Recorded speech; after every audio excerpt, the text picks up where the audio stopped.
Bonjour à tous, bienvenue sur Grâce d'Éternel TV, vous savez c'est votre sœur Grâce. Bienvenue sur la chaîne, on cherche à comprendre les voies de Dieu, vous connaissez notre slogan. Il ne suffit pas simplement de prier, mais aussi très important de connaître et de comprendre les voies de Dieu. Donc je te prie de rester connecté, on se voit tout de suite après le générique.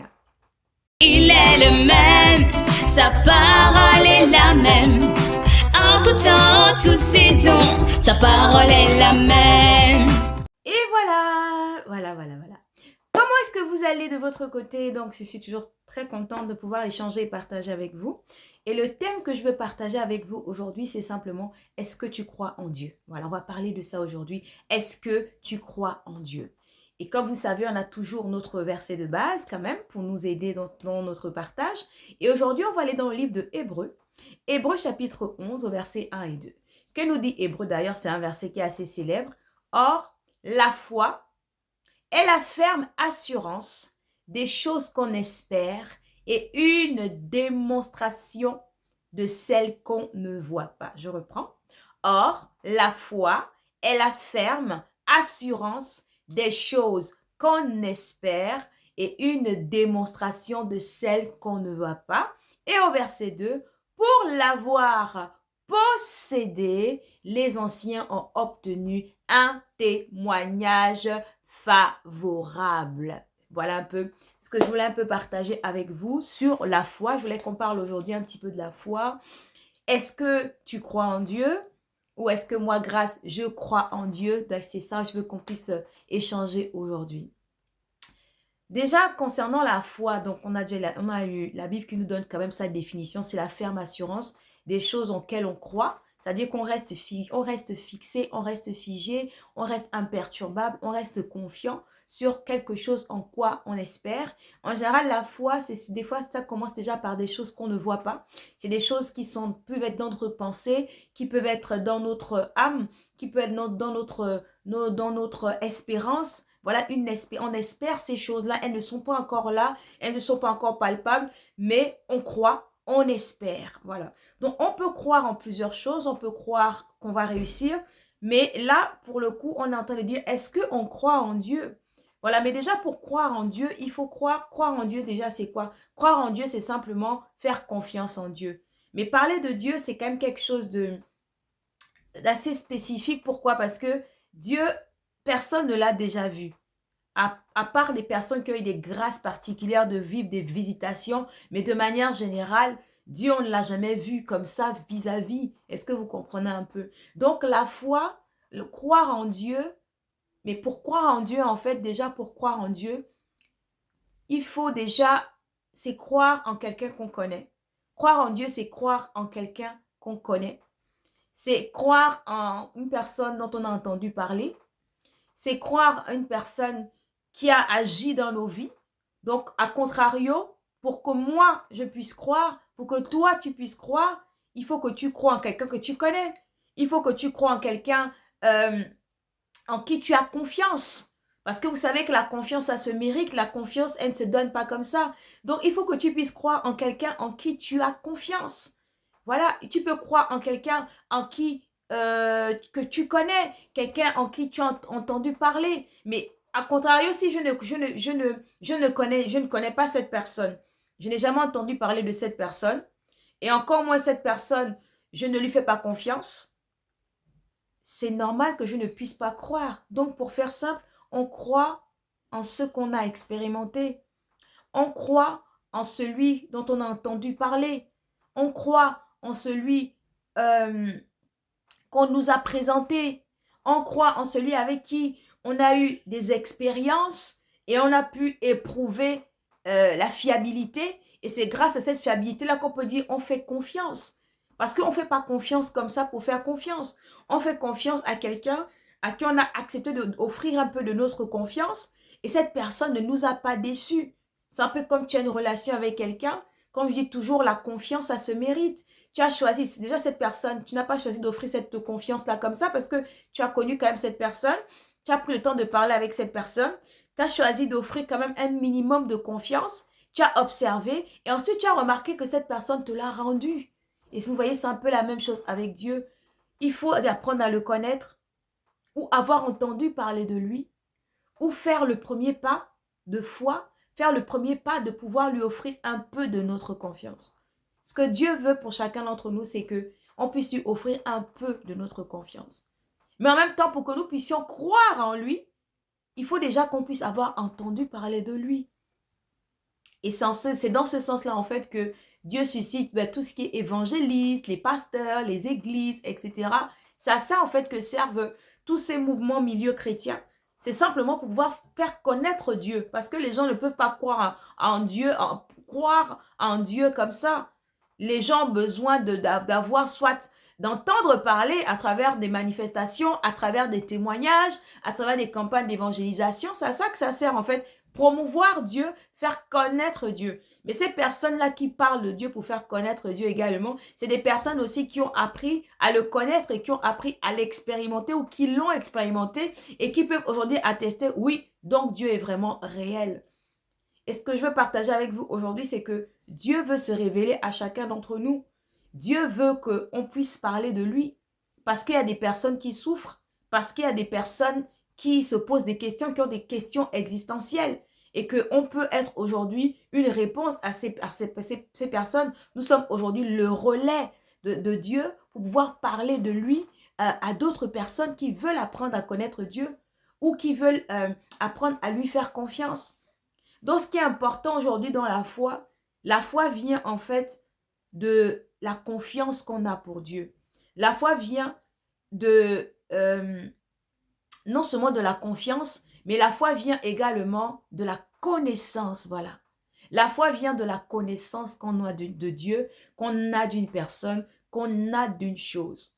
On ne donne pas sa foi, on ne donne pas sa confiance à quelqu'un qu'on ne connaît pas.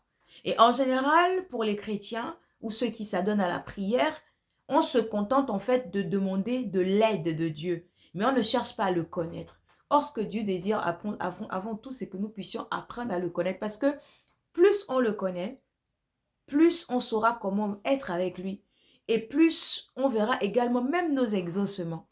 C'est important en fait d'apprendre à connaître Dieu. Et pour connaître Dieu, comment faire pour le connaître Dieu? Pour connaître Dieu, il faut le connaître à travers la parole de Dieu, qui est la Bible en fait. La Bible est un livre comme une lettre d'amour que Dieu nous adresse à nous. C'est pour ça que quand tu lis ta Bible, en fait, tu dois pouvoir croire que Dieu s'adresse à toi personnellement, non pas à ton voisin, mais à toi personnellement. Donc la foi vient de la connaissance qu'on a de Dieu. Et la foi et la connaissance qu'on a de Dieu vient de la lecture de la parole de Dieu. La Bible déclare que la Bible nous déclare que la foi vient de ce qu'on entend et ce qu'on entend vient de la parole de Dieu. C'est un peu comme si j'ai un manuel, on me transmet quelque chose. Pour apprendre à connaître cette chose, on me transmet en fait le manuel. Mais pour que je puisse savoir, par exemple, je ne sais pas, un jeu vidéo ou autre, où je viens d'acheter un nouvel ordinateur, etc., pour pouvoir savoir comment ça va fonctionner, j'ai besoin de regarder le manuel, le mode d'emploi. Et le mode d'emploi pour nous, pour apprendre à connaître Dieu, c'est à travers la Bible, en fait, à travers la parole de Dieu. Donc, non seulement le fait de lire la Bible régulièrement, qu'est-ce que ça va faire? Ça va te donner la foi, ça va te faire connaître aussi Dieu. Et c'est comme ça, en fait, que ton esprit va être exercé. La foi, également, c'est un don. Une fois qu'on apprend à connaître Dieu, Dieu nous donne un don. Il nous donne ce don de foi. Et la foi, elle est graduelle en fait. D'une personne à l'autre, tout le monde n'a pas le même niveau de foi. Mais la foi est quelque chose, c'est comme un membre, c'est quelque chose qui peut grandir. C'est ce muscle, comme un muscle, c'est comme un membre, c'est quelque chose qui peut grandir. Voilà. Et pour faire grandir cette foi, c'est à travers la parole de Dieu, la méditation quotidienne de la parole de Dieu. C'est pour ça qu'il faut faire très attention à ce que tu entends. Il faut faire très attention à ce que tu écoutes. Et c'est pour ça que ta foi, c'est quelque chose que tu dois vraiment protéger. Parce que c'est ça le moteur, en fait, de la connexion avec Dieu. La Bible déclare que si nous n'avons pas la foi, nous ne pouvons pas plaire à Dieu. On ne plaît pas à Dieu simplement parce qu'on est dans la sanctification. On plaît à Dieu aussi quand on est dans la foi. Dieu aime ceux qui lui font confiance. Dieu veut que nous puissions apprendre à... On doit apprendre à lui faire confiance. Et pour apprendre à lui faire confiance, on doit accéder, on doit accepter de lui donner un peu, dit Seigneur, je veux apprendre à te faire confiance. Seigneur, je veux que tu te révèles à moi. Seigneur, j'ai entendu tellement parler de toi, Mais la confiance, ça se mérite. Apprends-moi à te faire confiance. Apprends-moi à te faire confiance. Et c'est pourquoi la Bible nous dit tout le temps, il faut toujours s'examiner pour savoir si nous sommes dans la foi parce qu'on peut la perdre, la foi. Quand on lit les Écritures, avec toutes les difficultés de la vie, Dieu nous dit que dans les derniers temps, est-ce qu'il trouvera encore la foi sur la terre? Donc la foi est quelque chose qu'il faut vraiment chérir, qu'il faut préserver. Elle mûrit, elle grandit, elle se muscle, elle se fortifie par la lecture quotidienne de la parole de Dieu. Voilà, on est ce qu'on écoute. On devient ce qu'on écoute. Maintenant, qu'est-ce que tu écoutes? Où on devient, où on est, ce qu'on voit. Qu'est-ce que tu vois? Qu'est-ce que tu écoutes régulièrement? C'est ça en fait qui va déterminer qui tu es, ce en quoi tu crois et ce que tu vas pouvoir devenir demain. Donc Dieu nous demande en fait d'entretenir notre foi. Soit je te posais la question, est-ce que tu crois en Dieu ou est-ce que tu crois encore en Dieu? La foi également est une attitude. La foi, c'est pas juste une phrase dire j'ai la foi. La foi est une attitude. La foi a une façon de faire. La foi, elle pousse à agir. C'est pour ça que la Bible nous dit bien que la foi sans les œuvres est une foi qui est morte. Il ne suffit pas simplement de dire je crois en Dieu sans plus. Non.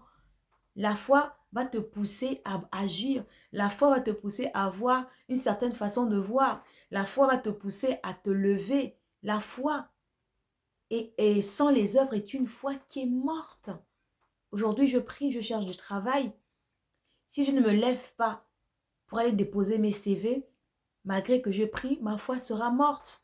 Ou si j'aspire à travailler dans telle entreprise ou de faire tel métier. Mais la foi que j'ai en cette ferme assurance, cette espérance des choses que je ne vois pas, va pouvoir m'amener à aller postuler dans cette entreprise ou aller faire cette formation par rapport à ce métier auquel j'aspire. C'est une forme de foi. Donc la foi est active. La foi sans œuvre est une foi qui est morte. Donc quand tu as vraiment une attitude de foi, la foi va t'amener à avoir un certain comportement. La foi est graduelle. Est-ce que vous comprenez un peu? Donc Dieu veut nous encourager vraiment à pouvoir examiner notre foi, à pouvoir regarder dans notre foi, est-ce que nous faisons toujours confiance en Dieu ou est-ce que nous sommes découragés quelque part? Et pour les personnes, par exemple, qui ne connaissent pas Dieu, est-ce que Dieu existe, par exemple? Et je veux te dire que Dieu existe parce que je suis un témoin vivant. Vous savez, je vous invite à regarder le début de ma chaîne. C'était, je crois, la première vidéo que j'avais faite où j'ai parlé de la foi en Dieu. Parce que Dieu, quand j'étais plus jeune, adolescente, j'ai entendu parler de Dieu à travers les collègues, c'est-à-dire au lycée, il y a des personnes qui parlaient de Dieu, etc. Mais à l'époque, je m'en fichais un petit peu. Jusqu'à ce que moi, comment Dieu s'est révélé à moi? Dieu, il s'est manifesté dans ma chambre. C'est-à-dire que Dieu s'est révélé à moi dans ma chambre. Ce n'est pas quelqu'un, c'est pas à travers une prédication. Et pourtant, j'entendais parler, mais j'y croyais pas. Mais c'est Dieu qui s'est révélé dans ma chambre. Et c'est grâce à ça aujourd'hui que je peux témoigner. Donc, il s'est manifesté. C'est pour ça que je dis, croire. Il faut croire. On croit en ce qu'on a entendu parler. On croit en ce qu'on voit. On croit en ce qu'on a expérimenté. Est-ce que vous comprenez un peu? Donc, examine aujourd'hui où est-ce que tu es aujourd'hui au niveau de ta foi. Est-ce que tu crois encore en Dieu? Est-ce que tu crois toujours en Dieu? Est-ce que tu as abandonné ta foi? Si tu as abandonné ta foi, je vais t'encourager à ne pas abandonner la foi. Parce que Dieu ne nous laisse jamais dans la confusion. Une des plus grandes peines qu'on puisse faire à Dieu, c'est de ne pas lui faire confiance. La foi, c'est simplement avoir confiance en Dieu. Choisir de lui faire confiance. Choisir de lui dire, Seigneur, je crois en toi. Je crois en ta toute puissance. Je crois en ta toute capacité. Je crois que tu peux agir dans ma vie, mon Dieu. Seigneur, viens agir dans ma vie. Je crois en toi et je te fais confiance. La foi est un bouclier, comme on voit souvent dans le livre d'Éphésiens. La foi est une arme spirituelle qui nous permet d'éteindre les flèches enflammées de l'ennemi. C'est croire que Dieu est vivant, c'est croire que Dieu est présent, c'est croire qu'il peut agir dans ta vie. Si par exemple tu fais un mauvais rêve, un rêve morbide, quand tu te lèves le matin, tu crois que Dieu est avec toi. et qui te donne la victoire sur tes ennemis. Mais comment est-ce que tu peux avoir cette foi? Mais c'est parce que tu as l'habitude de passer du temps avec lui, dans la prière. Tu t'habitues à entendre sa voix. Tu t'habitues à entendre sa parole. Et ces paroles-là portent un fruit dans ta vie. C'est grâce à la foi, en fait, que tu arrives à... C'est grâce à la foi que tu peux entreprendre tout dans la vie. C'est grâce à la foi que tu peux éteindre la négativité sur ton chemin. C'est grâce à la foi que tu peux aussi gagner la faveur de Dieu et gagner la faveur des hommes. C'est grâce à la foi que tu peux continuer à plaire à Dieu parce que Dieu dit bien que sans la foi, on peut pas lui être agréable. La foi également, c'est comme une monnaie d'échange dans le royaume des cieux.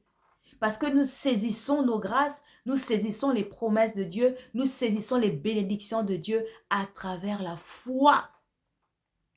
C'est pourquoi la foi est une des choses les plus importantes, c'est-à-dire la foi, notre foi et notre cœur, c'est les choses les plus importantes qu'il ne faut jamais perdre. Ta foi, sans la foi, tu ne peux pas croire en Dieu. Sans la foi, tu ne peux pas saisir les promesses de Dieu, accéder aux bénédictions de Dieu. Sans la foi, tu ne peux pas éteindre les traits enflammés de l'ennemi sur ton chemin. Sans la foi. Et le cœur, c'est dans le cœur que siège cette foi. Parce que la Bible déclare que c'est en croyant du cœur qu'on parvient au salut. C'est déjà croire que Dieu existe. La foi, c'est croire que Dieu existe et qu'il est le rémunérateur, c'est-à-dire qu'il récompense ceux qui le cherchent, ceux qui le prient. Donc, à travers cette vidéo, je vais te dire, est-ce que tu crois en Dieu encore? Est-ce que tu as entendu parler de Dieu? Si tu n'as jamais entendu parler de Dieu, si tu te dis que cette affaire de Dieu, c'est n'importe quoi, à travers cette vidéo, je vais te dire que Dieu, c'est pas n'importe quoi. Dieu est vraiment vivant. Dieu est vraiment réel. Et Dieu veut que tu puisses te tourner vers lui. Dieu veut te dire aujourd'hui qu'il te connaît. Il te connaît très bien. Par ton nom. Avant que tu ne sois dans le sein de ta mère, il te connaissait. Et pour toi qui connais Dieu, est-ce que tu as abandonné la foi? Est-ce que tu t'es un peu découragé? Dieu, à travers cette vidéo, veut te dire, n'abandonne pas la foi. Continue de croire en Dieu. Continue de confesser sa parole. Parce que la parole de Dieu, je vous dis tout le temps, la parole de Dieu est esprit et vie. Ce que tu déclares, ce que tu confesses, c'est ce qui va s'accomplir. La Bible déclare que la parole de Dieu ne retourne pas à Dieu sans avoir fait son œuvre. Donc la parole de Dieu fait une œuvre en nous. C'est à travers la parole de Dieu, la confession de la foi, que nous pourrons voir le royaume de Dieu, nous pouvons voir la gloire de Dieu, que nous pourrons vaincre les obstacles, vaincre les montagnes qui se dressent devant nous. Tous les projets que tu as, tu ne pourras jamais les accomplir sans la foi. Ta vie entière sur cette terre ne réussira jamais sans la foi. C'est ceux qui ont la foi, c'est eux qui réussissent. C'est ceux qui ont la foi, c'est eux qui saisissent. C'est ceux qui ont la foi, c'est eux qui gagnent. Et ceux qui ont la foi, c'est eux qui sont plus que vainqueurs. C'est ça que je voulais partager avec toi aujourd'hui. Où est-ce que tu en es avec ta foi? Tu crois en quoi? Parce qu'on a plusieurs types de croyances. Mais je veux t'encourager à travers cette vidéo à croire en Dieu. Croire en Jésus-Christ. Croire qu'il est mort. Croire qu'il est ressuscité. Et qu'il est assis à la droite de Dieu le Père. Et qu'il intercède pour toi. Et qu'il veut simplement que tu puisses te tourner vers lui. Et lui dire, Seigneur Jésus, j'ai entendu parler de toi. Révèle-toi à moi. Manifeste-toi. Dieu veut simplement entendre que tu lui dises, Seigneur, il est vrai que j'ai boudé un moment, que je t'ai lâché la main, que j'étais un moment abandonné. Mais Seigneur, aujourd'hui, je reviens à toi. Et je choisis de te refaire à nouveau confiance. Mais Seigneur, je t'en supplie, manifeste-toi dans ma vie. Voilà ce que je voulais vraiment partager avec vous. Dis-moi en commentaire où est-ce que tu en es en ce moment sur ta foi. Est-ce que tu crois en Dieu encore? Est-ce que ta foi affaiblit? Est-ce que ta foi est normale et stable? Est-ce que ta foi a grandi? Sachez que si ta foi a grandi, c'est que tu es un homme et une femme d'exploit parce que la foi s'accompagne toujours des œuvres. Et une foi sans œuvre est une foi qui est morte. Voilà un peu. Dis-moi en commentaire où est-ce que tu en es aujourd'hui. Et puis je te dis à une prochaine vidéo.